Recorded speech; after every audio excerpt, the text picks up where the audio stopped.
A 3K resistor is connected between pin 36 and 5 volts when a Western Design Corporation 65C02 is used. A GoldWings System 80B MPU, and I have Ed's from Great Plains Electronics.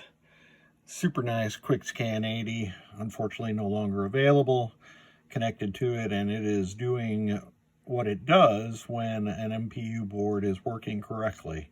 It's testing 1, 4, 5, 6. 1 is the 5101, 4, 5, and 6 are U4, 5, and 6. And the tester has a lot more capability. I don't use that very often. You can essentially test every game function with it, but instead I just put the board back in a game. So I have put a machine pin socket into the U3 position because I have a aftermarket U2, U3 module to put in there, and it has machine pins on it. This is the only time I'll ever use machine pins. Somebody else had done this work, and I really dislike using machine pins if you're not putting machine pins into the machine pin socket, because they're just a booger. Other things that I found wrong with this MPU is somebody had done the Dallas Maximum 1811 modification, which calls for jumpers at these locations. And this was all done correctly. It's just kind of nasty looking, and I left it. A trace had been torn from the negative side of this capacitor that goes to pin, what is that, 8 of this chip, which then goes to other chips, so you need that trace. Pin 1 of this 74 LS04 was outside of the socket. This is a key chip in the address decoding, and nothing was working. And then this is a Western Design Center 65C02, and they work great in System 80 games, except that you have to tie pin 36 to 5 volts. And I have done that on the back side of the board, and I'll roll in a picture of that.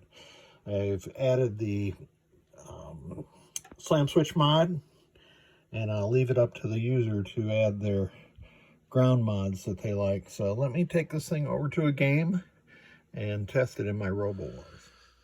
I attempted to boot it with the customer supplied ROMs, and it didn't work, so I put my known good RoboWar ROMs in, and let's see what happens.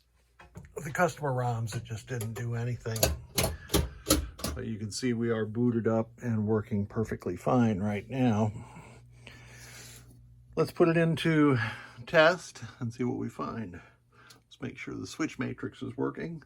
So I'm going to skip to lamp test, and on an 80B, you can watch this lamp test.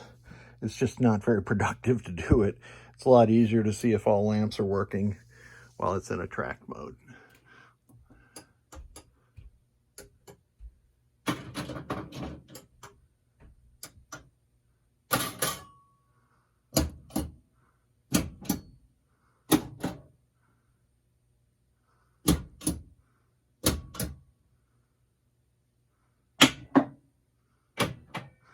So all the solenoids were firing.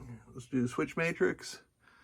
Going down column 1. And I'm not going to do 07 because that is the test button. And here is row 1. All working. And here's column 7, 03E7, 03D3.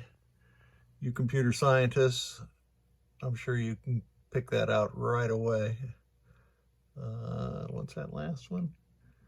D3, CD3. Yep, that's correct. Display test.